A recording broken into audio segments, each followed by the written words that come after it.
Spoiler warning! Geeky TV is a podcast where two friends talk about/review the latest episodes of all the shows they watch. In order to do so, they give out spoilers. If you do not want to be spoiled, do not listen. Enjoy!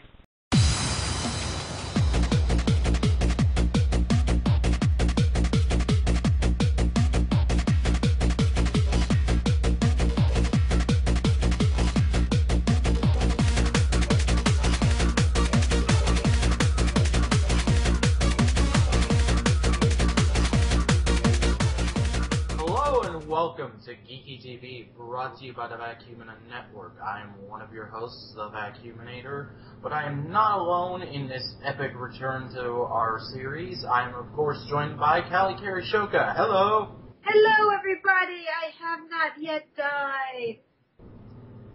Yeah. In case you've been living under a rock, well, you've probably noticed this is our first episode in a while, and there are multiple reasons for that. First, I was gonna get to that. The first one was I had to go to Kansas for personal reasons. Then I got back and I was sick as heck.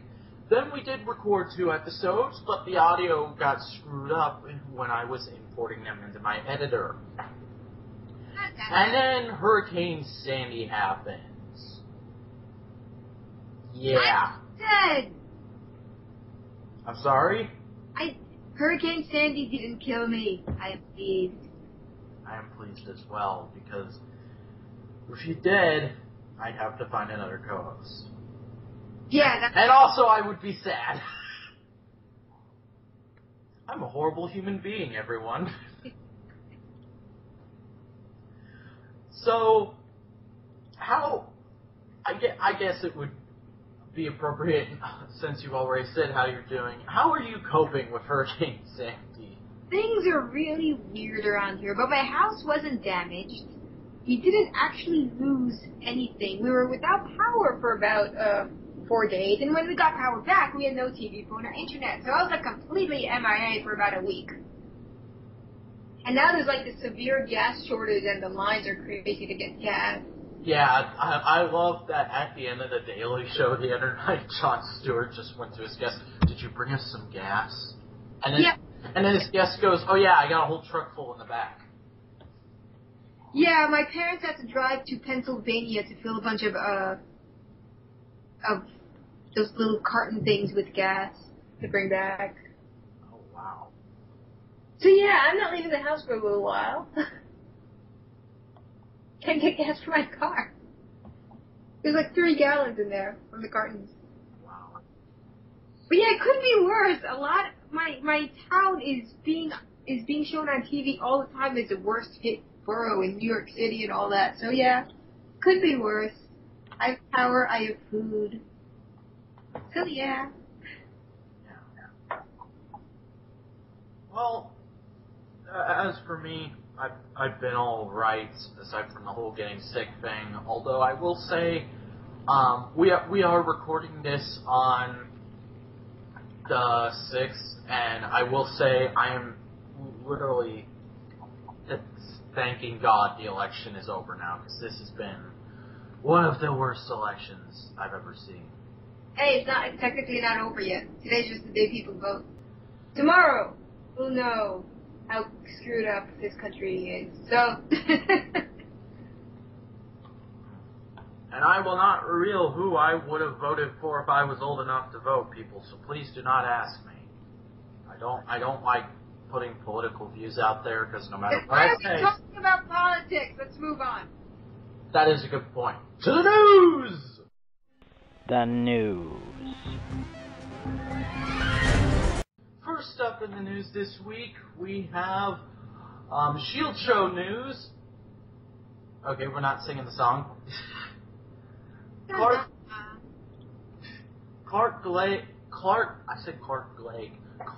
Gregg is going to return as Agent Coulson on the show. That's actually very exciting. Yeah, this was announced at New York Comic-Con, and I'm very happy about this news, but at the same time, this raises up a whole lot of questions. Like, number one, Like, question 1, is this a preview? Is this like a prequel show? Question 2, is Coulson back from the dead? And question 3, if he's back from the dead, how? And although I will say that we could easily answer question 3 by the fact that at the panel where this was announced, one of the creators of the show, I forget who it was, he said something along the lines of, has anyone ever heard of a life model decoy? Yeah. So that's some exciting news. So going from exciting and happy news to make me want to throw my computer out the window news, DC Nation has been put on hiatus until January. Why? Cartoon Network won't tell us. Fantastic. Yeah, and here's the thing. I would have been fine if this hiatus was... I'm not really mad about this anymore. This was long ago. This was a couple weeks ago now. Also, my anger is kind of worn off. I'm just generally displeased now. But here's the thing. I would have been fine with this if they had actually come out and properly announced it. But they sent out listings for people like DirecTV and Dish Network for their channel guides that DC Nation was going to be on that week. So it's still recorded for me, although it said Young Justice and Green Lantern, the animated series, but what I got was Dragons, Riders of Berk. I have nothing against that show. They just like to replace everything with it. Yeah. I have nothing against that show, but that really peeved me off that it's still recorded, but it was something completely different. And then they didn't even acknowledge the hiatus until like halfway through that day, and they just came out on Twitter and said, hey, have you heard yet? DC Nation is on hiatus until January. And then someone replied with, hey, have you heard? Multiple profanities. I love the internet. Jeez.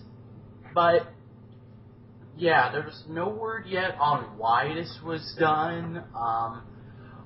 The two big theories going around right now is there's supposedly going to be episodes of Young Justice where Stephanie Brown shows up. She was in the episode right before it went on hiatus, but that was more like kind of a cameo thing, so I don't know, maybe they're planning on having her join the team. And then the other theory is Beware the Batman isn't ready yet, and also they need to make more shorts. So those are floating around right now, but honestly, I just don't see why push it back. Just for Beware the Batman. I mean, a lot of people are already down on that show, and it hasn't even premiered yet. Just saying. Okay, let's get back into some interesting news. Transformers Prime Season 3 Beast Hunters New York Comic-Con preview clip, as well as official toy images. I was there. Yeah, you were. They gave us free toys and free t-shirts. It was awesome. Yeah. I have an actual Beast Hunters t-shirt now. I have to say, we'll talk about this when we get to the last couple episodes of Transformers Prime down the line in this episode, but after seeing the season finale of Prime, I'm very excited for Beast Wars and Beast Hunters, and very interested in what's going to be happening. And this is coming from somebody who doesn't hate the Beast era, but just can't get into it. So they've got me optimistic. It may be good, even though I haven't really liked Season 2 of Prime all that much. I'm cautiously optimistic. Like, I'm not sure yet, but I'll wait until it actually airs. Also, Bulkhead has a Viking helmet on one of these toys. That kind of has me going, wait, what? It could be just a toy thing. You never know. Yeah. Let's face it, you can't exactly rely on the toys for show accuracy. Although that would be hilarious if, like, because Kevin Michael Richardson is doing so much these days, they just replaced his voice actor with the guy who plays 4. Yeah, like he's not being paid enough. Like they can afford another movie voice actor at this point. Isn't that why they got rid of The Rock? Because they couldn't afford his fee. No. Well, actually, I think they just cast him because they knew they were going to kill Cliff Jumper off in the first episode, and were just like, let's get a celebrity voice actor to play him to make people even more ticked off.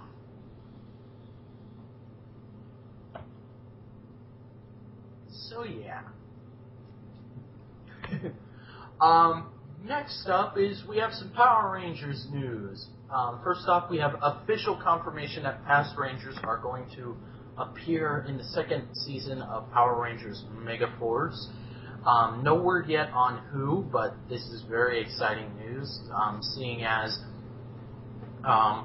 one of the people we are most likely going to see is Jason David Frank, who of course plays Tommy Oliver, the Green Ranger, because in a recent interview with the Geekcast radio network, he alluded to the fact that right after that interview, he was going to be getting into a meeting with the head of Saban. So how old is he? You think he's like 40? I don't know. Actually, I'm going to look that up. I've never actually known his age. I'm going to look that up. But the second news item we have is we have our second trailer for MegaForce, which they're kind of doing like the first trailer was supposed to be big and epic.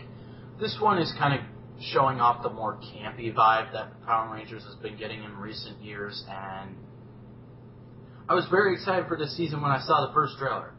Second trailer, like, I don't know. I hope it's good, but they really need to step up their game from Samurai. Samurai has just been so campy, it's not even funny. Like, I'm not going to be talking about it today, but the Halloween special they did this past month almost made me throw my remote at the TV. It was so stupid. Hang on a second.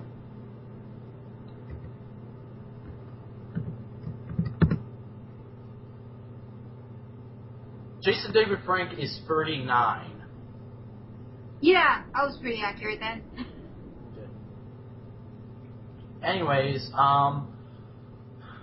the next news item is we're getting new Digimon stuff, because Saban has acquired the rights to the Digimon franchise, and they're going to turn an anime called, and I hope I'm pronouncing this right, X-Rose Wars into Digimon Fusion, and we already have a trailer for that, which is more kind of like, it's not really so much a trailer for the show as it is like kind of a video they're going to pass around to network execs and say, hey, want to show this on your channel?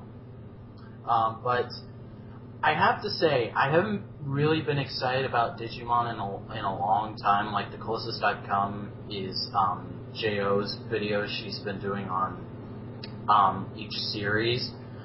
But this does have me interested. I'll at least give the first episode of this a watch. How about you, Callie? You got anything to say about Digimon Fusion?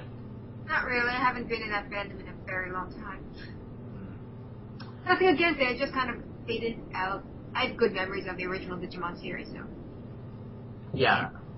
My favorite series personally is Tamers, but I do like the original almost as much. Okie dokie. Anyways, I think that's pretty much it as far as news goes, so let's go ahead and move into the news show.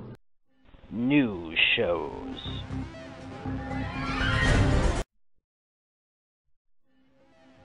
Teenage Mutant Ninja Turtles. First up in the news shows, we have Teenage Mutant Ninja Turtles 2012, Season 1, Episode 7, Monkey Brains. Donatello and April investigate a scientist's disappearance, but discover a conspiracy regarding a bizarre psychic monkey instead. So, yeah, I have been watching, it premiered while I was on my trip to Kansas, but I have been ever since the first episode, watching the new Teenage Mutant Ninja Turtles cartoon, and I must say, I absolutely love it. It is the first Turtles incarnation that has gotten me truly interested in the franchise. Like, I've always been kind of like, oh, Turtles, that's neat. All throughout its existence and mine subsequently. But this, like, I saw the previews for it and I was like, oh, this looks pretty interesting. And then I watched the first episode and I just fell in love with it. I don't know what it is, but I love it, and I already have the figures for the 4 main turtles, and those are pretty cool figures too, but this isn't a show about toys, this is a show about TV shows. So, this episode, this is continuing on with the subplot of Donatello is infatuated with April, and he's basically just trying to figure out ways to impress her, and we also discover that April has this sort of like, I don't know what exactly they called it, but she has sort of like this spider sense type deal that she's had. April sense is tingling! Yeah, yes. And she's had it all her life, and Fantastic. because of this... Because we turtles aren't enough. We need a human with a superpower. Well, it's not really a superpower. It's just kind of like she has this... She knows things fairly well. I can't really explain it, because I'm still not even sure how they were trying to explain it in the episode, but... Yay. Because of this, Splinter decides that he's going to train her to be a ninja too. So, yeah, that subplot's going to be interesting.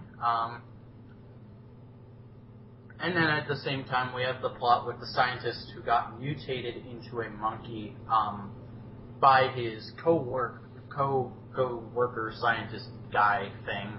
I don't know what the proper term for that is. And he's the guy that's there. Yeah. And he's working for the Krang.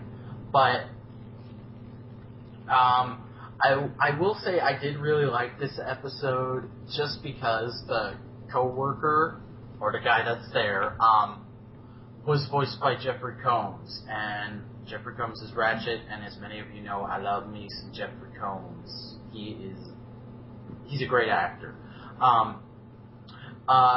Overall, I did like this episode.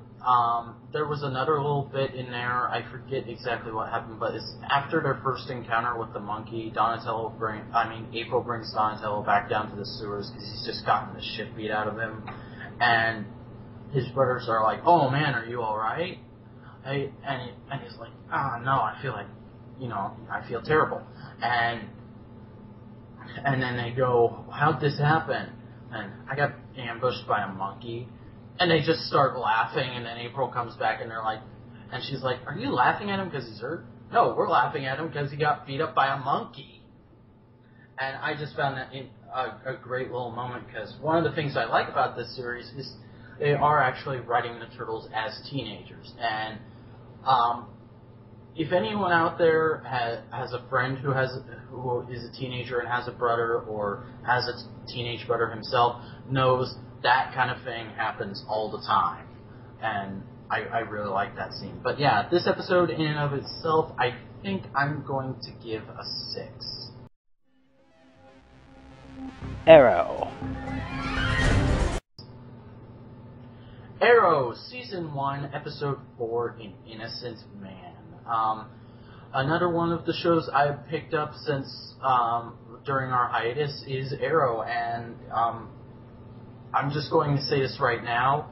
It's not a Robin Hood show. It's Green Arrow from DC Comics. I have had like 8 friends who don't read comics come up to me in recent weeks and go like, hey man, have you seen this new Robin Hood show? No! You're wrong! Wrong people. I get upset about trivial stuff like that. But yeah, this is a pretty good real-world, modern-day adaptation of Green Arrow, and Green Arrow is one of my favorite DC Comics heroes.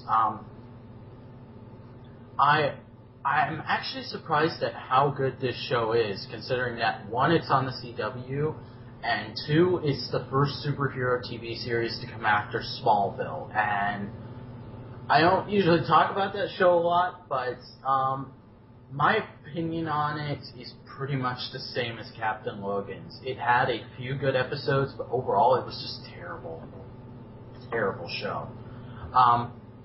But yeah, this show is actually really good, and I'm liking what they're doing with his backstory, where every episode we get flashbacks to the island, kind of relating to what he's learning in said episode. The characters all seem interesting. I only really had a few nitpicks about it so far, which is one, I hated the way they did Deadshot in the last episode, but we're not talking about that episode, so I won't go into detail about that.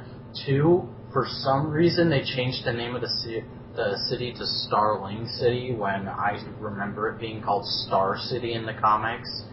And 3, for some reason, Dinah Lance, who I'm assuming will become Black Canary at some point in this show, because that's what her superhero identity is in the comics, for some reason people call her by her middle name, which is Laurel, so that's a bit confusing. But yeah, so far the series has been pretty good. And this episode, I think is not my favorite of the series so far, but it is up there. Like, there's just one other episode I like a little bit more than this. And this episode has Oliver, aka Green Arrow, teaming up in costume with Laurel, because in the show, Laurel is, what do you call it? I hate it when words elude me that are so easy. A lawyer. She's a lawyer. And there's a man he knows is innocent because he's been framed for the murder of his wife and child. Well, but Arrow knows that this other big business tycoon is behind it, because his name is on the list of names of people who have ruined Starling City that his father gave him just before they died in the boat crash. By the way, that's Green Arrow's origin, is he was a playboy, and then then his yacht sank off the coast of a deserted island, and he had to survive on that island for 5 years, and came back and decided, I'm going to be a superhero now.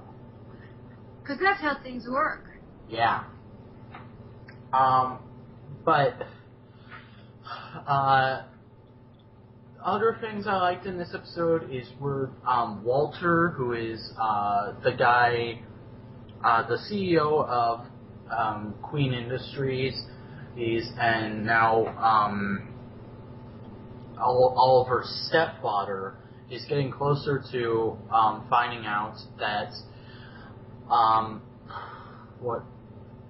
his mom, words are really eluding me right now, is the person, is somehow behind the sinking of the yacht, because he discovers a warehouse that was somehow kept secret from him, that the company purchased, and inside is the yacht in its entirety. And also, we've been getting alluding to the fact that Oliver's mom knows about the list, and she doesn't want it. And she's actually a bad guy. And we got a little more of that in this episode, because she gets in a car, and we find out the guy she's been talking to in the past couple episodes, when she would get in an unmarked vehicle and give, like, mysterious exposition. It is... Well, actually, we didn't get a name for him, but he's played by John Barrowman of Doctor Who fame, which kind of had me fangirling, because I love me some John Barrowman, and unlike most Doctor Who fans, I actually enjoy Torchwood, so. But yeah, I'm just kind of rambling about other things. I'm not going to spoil it for anyone, but there was a huge cliffhanger at the end of this episode, and I'm definitely going to watch next week's because of it. I believe my actual reaction to it on Twitter was, last night's Arrow, shit just got real. But yeah, I think I'm going to give this episode a 7. Elementary.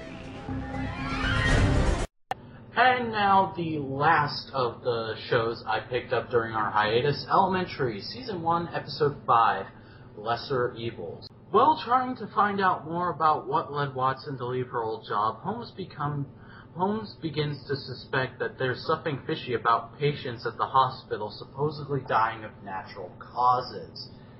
So yeah, for many of you that know me, you know that I am a huge Sherlock Holmes fan, and I have started watching Elementary because it's the American adaptation of Sherlock Holmes that we're doing, apparently. And like most people, I was very down on this show at the beginning. I went in thinking, it's just going to be them doing the scripts from the British version, but with American actors, and I'm not going to like it. It's going to be stupid. Watson's a girl now. And I loved it. It is such its own thing, and so good. And you could almost say it's like a sequel to the original Holmes stories, because there are mentions that he has a past in London. He was at Scotland Yard for a while. He was a consulting detective there, but something happened related to drugs, because the reason Watson is with Holmes in this is she is his sober companion hired by his dad, because he got addicted to heroin and all that kind of fun stuff before the show, and now he's sworn off it, but his father hired Watson just to make sure he never goes back to it. So she lives with him. She has to go with him to places and just keep an eye on him and make sure he doesn't shoot up. And at the same time, she's also getting interested in helping him solve cases and all that kind of stuff. And I do like it. I don't know the actor's name, or I don't know him from anything else, but the guy who plays Sherlock in this is just a brilliant actor. He encapsulates the spirit of the character so much. There's only a couple things I don't like about the portrayal, but it's more like little lines here and there that I'm just kind of like, I don't think Sherlock Holmes would say that, but it's just me. This episode in and of itself is an episode that we knew had to happen sooner or later. They go back to a hospital where one of Watson's old co-workers, because she was still previously a doctor in this, but one of her patients died on the operating table, and she quit her profession after that. That's basically her backstory. And so she meets one of her co-workers and at this case that Holmes is trying to solve, and there's a lot of stuff about talking about what happened and what her old life was like, and I found that very interesting to watch. But overall, the mystery for this episode, the actual case Holmes was trying to solve, wasn't all that interesting. I found it kind of lackluster. There was nothing inherently wrong with it. I was just kind of like, eh. I didn't hate it. It was just not very good. But yeah, I think that's pretty much for this episode. I'm going to give it a 5. Tron Upriseing. Tron Upriseing. Season 1, Episodes 9 and 10. Scars, Parts 1 and 2. An old friend of Tron's who betrayed him during the Revolution comes to the city,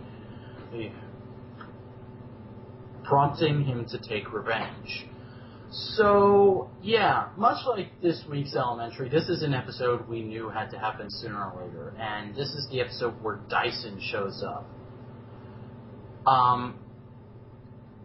Dyson is someone who worked on Clue and Flynn's security detail back during the old days of the Grid. And Clue managed to sway him turning his side just before the Revolution. And Dyson was the guy who gave Tron his scars and kind of effed him up. So throughout this episode, we get various flashbacks to that. And I really did like it. The first part was definitely the best, but this was very good too. But the second part was very good too. I did kind of find the story with I forget his name. Beck being like, no, we can't kill Dyson. We can't get the info from his disk another way.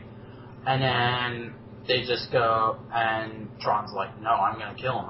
No, we don't kill for revenge, Beck says. That whole storyline was just kind of like, predictable. But I did enjoy all the flashback stuff. That was really, really fun to watch. Overall, I'm going to give these 2 episodes together a 9. Now on to the reoccurring shows. Reoccurring shows.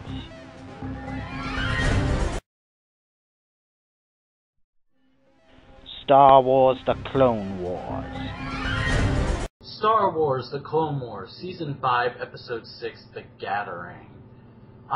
So yeah, during the hiatus, I got back into Star Wars The Clone Wars, and I watched the first 2 seasons and then just got off it for the next 2, but I decided to give Season 5 a try, and it's alright. First 2 episodes were alright, and then they went into this big, 3-episode arc, which could have been better, but I didn't hate it. And then there was this. This episode was so stupid. Oh my gosh. It was basically Ahsoka takes these Padawans who are now ready to get their own lightsabers to the Ice Temple on, I forget what planet that's on. I'm not a huge Star Wars buff. I only know some things.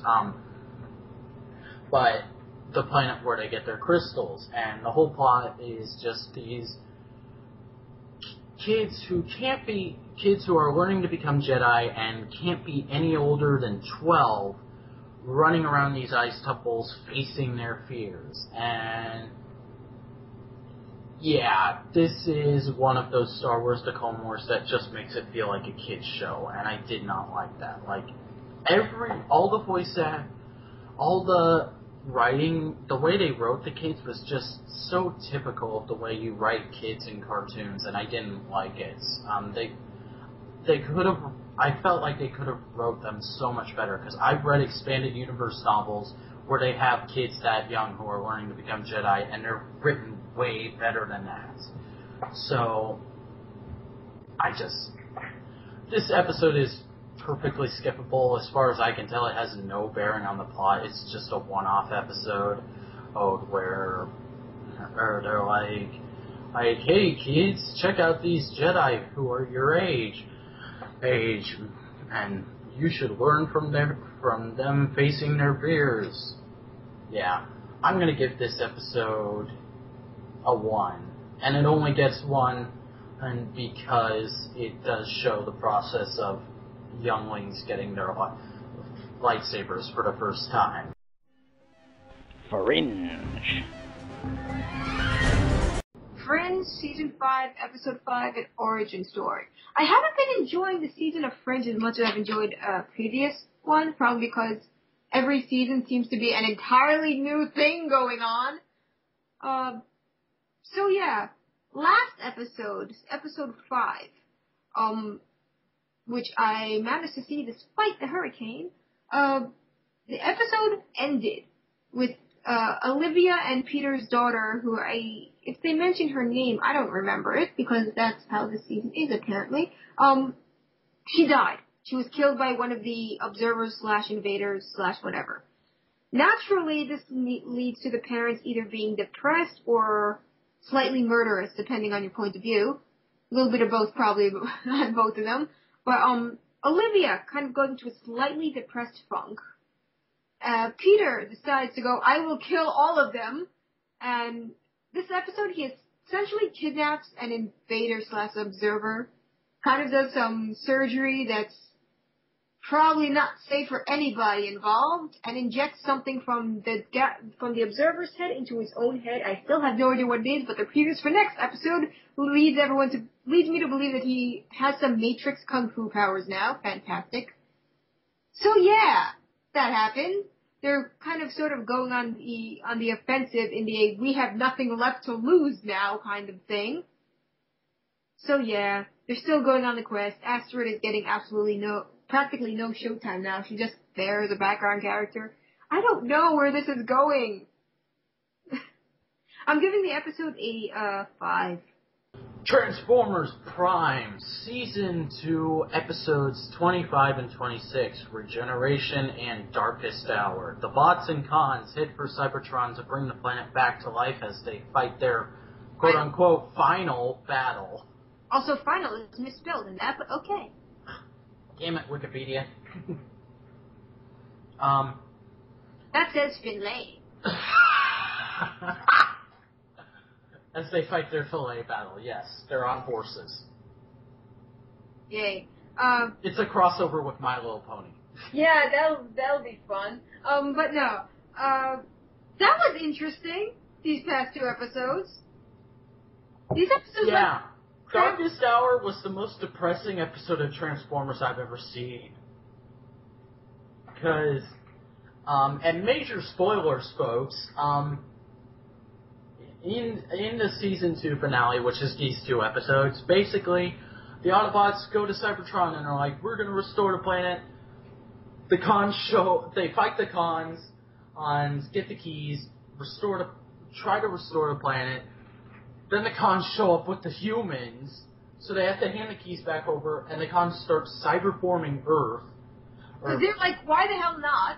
Well, actually, Megatron was like, screw you all, I know. The whole thing with that, the one person actually pointed out was that if Megatron really wanted to bring back the planet, he would just have brought back the planet. He wants to piss off Optimus Prime. He no longer cares about bringing back the planet.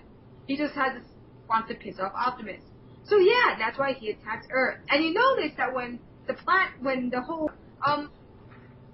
anyway, they had the magical MacGuffin, and when the magical MacGuffin was destroyed and Cybertron was essentially doomed to be a lifeless husk, you notice how everybody was upset, even the cons, and even when Knockout was trying to make a joke, Starscream was like, shut up, go to Megatron, shit like that going on. He wasn't even upset about the fact that they lost. They were upset by the fact that Cybertron is a husk now, which says a lot, pretty much, about what's going on.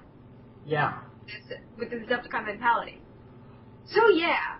Yeah. Megatron is an asshole, and Optimus was a little bit of an idiot. And for all we know, he's dead now. Every Optimus Prime dies at least once in the series. The fact that it took this long for this Optimus Prime to get there is kind of a testament probably to the show. Well, I kind of considered the whole Unicron thing to be his dying thing. He didn't technically die that time. This time technically died. He'll come back, they always do. GFK Optimus Prime died within the first 30 seconds. Yeah. He get it out of the way that time, but yeah. Optimus Prime died at least once every series. Even Optimus Primal died in Beast Wars like twice. I still haven't watched all of Beast Wars because I don't want to. But yeah. So now Optimus Prime might be dead. The cons are pissed off. The bots are on the run. Yeah. Let's see, what else? Wheeljack could be dead for all we know. What? Remember? Starscream shot him out of the sky and we never saw anything else. We didn't even get a shot of him having crashed in just like an alive groan. Sorry, my mom came in for a minute there. I couldn't pay attention. A lot happened in those last few minutes, though. I did not expect all the Autobots to sort of separate in their own separate ways. I did not see that coming. Yeah. So now it's become a hunt for the Autobots by the Decepticons, which I think is interesting. Oh, and the Decepticons took over Jasper and Nevada. Yeah. for random, just because I could. I'm really interested to see the next season, because it's probably just... I really think the first episode is just going to be assessing the situation, because the military is going to have to quarantine Jasper now that the Khans have basically claimed it as their territory. And the world's now going to know about the Cybertronians. Here's what I thought was going to happen with the whole Beast Hunters thing and what they said with the whole cyberforming thing. I thought they were going to bring Cybertron back. So did I! I thought that Cybertron just going to become all naturey and then they'll be like the beast that they have to hunt. No! The Khans are going to, probably what I see now, that the Khans are going to be making things to hunt the Autobots with. Yeah, the beasts are the hunters. I did not see this coming, so I'm a little impressed. Yeah, that was an excellent... what a twist! Yes. Oh, jeez. But, yeah, I'm going to give Regeneration in, 8. And I'm going to give Darkest Hour a 7.5, because it loses half a point for being so dang depressing at the end. I'm going to give them both an 8. It was decently good. And they turned Ratchet's little quotation completely around a bit. Oh yeah, that was another thing. Sad. I'm going to mention that quickly. That was a great moment for Ratchet as a character, and I'm really interested to see where that takes him in season 3. Because, like, we already knew he desperately wanted Cybertron back because he hated working with Earth technology. I mean, that was just such a good scene. You know what? I'm raising my score for Darkest Hour back up to an 8 just for remembering that scene. Anyways, let's move on. Power Rangers Samurai. Power Rangers Samurai, Season 2, Episode 38, Stroke of Fate. When Serrator asks Decker to fulfill the final piece of his destructive plans, Antonio begs Decker to reconsider his role in the battle between humans and the Nightlock. So, yeah, after going on a break for a week and then coming back and giving us a Halloween special, Samurai finally picked back up on its plot. But, yeah, Nickelodeon's weird these days. I found this episode to be pretty good. There wasn't a whole lot of the campy stuff. We've actually been almost completely dropping that in some of the newer episodes of Samurai, which, thank you. And it was just an interesting episode overall because they're actually, I don't know if they've ever said what city the Samurai Rangers are in, but it's pretty much become a disaster zone now because you have just these giant geysers of Sanzu River water just shooting up, causing all kinds of mayhem, and Serrator's about to split the world open or have Decker do it. And I thought that was very interesting. You, of course, have the moral dilemma with Antonio because when they come back from the last episode with the plots, Decker's knocked out because of the big explosion, and Antonio wakes up first, and he's like, I can get him now, I can stop this. And then he decides, no, I'm not going to hurt him, he's unarmed. And walks away, and then he pretty much spends the whole rest of the episode going over that, which I thought was pretty neat because one thing that they rarely ever mention is stuff that actual samurai in like real historical Japan and did. And the samurai code of honor clearly states never kill an unarmed opponent, and they actually kind of talked about that in this, and they were like, well, should I, and Antonio was like, well, should I have made an exception to the rules here? And I thought that was very interesting. We're also getting more alluding to Decker's backstory, and Decker is my favorite character in this series, so I really enjoyed that. And we got probably on one of the only two entertaining subplots with Bulk and Spike. One of the only two I thought were entertaining. And it's basically Bulk and Spike see one of the Sansu River geysers and they're like, we need to plug it up, we need to stop it. And so they decide the way they're going to do that is they're going to chew 1,000,000 billion gumballs and just put a giant ball of gum into the geyser, which I thought was hilarious, especially, and a lot of people would have probably thought it was stupid, but I found it funny when Bulk saw all the gumballs Spike had, and he just grabbed a handful and went, "It's chewing time," and held them up like a morpher. I found that funny. So yeah, I really did enjoy this episode of Samurai, and I'm going to give it 7.5. We are going to go to a quick break, and you're going to see a couple ads, and then we'll be back to close the show.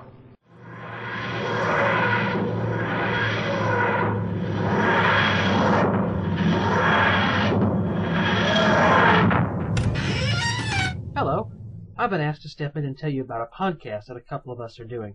Movie and Reviewing is where we at the Vac Network are taking a look at every season of the revived series of Doctor Who, as well as any spin-off shows that it might produce. There will also be a couple of TARDIS Time episodes where we'll be going back and reviewing episodes from the classic series. So come check out Movie and Reviewing, only on the Vac Network.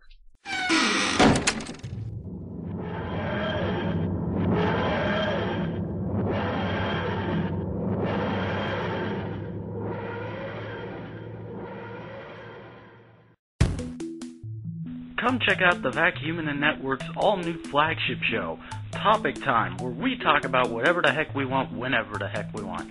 You never know who will be on an episode, and you never know what we'll talk about. It could be anything from comics to video games to TV to a movie. The only way to find out is to tune in to Topic Time, only on the Vac Network.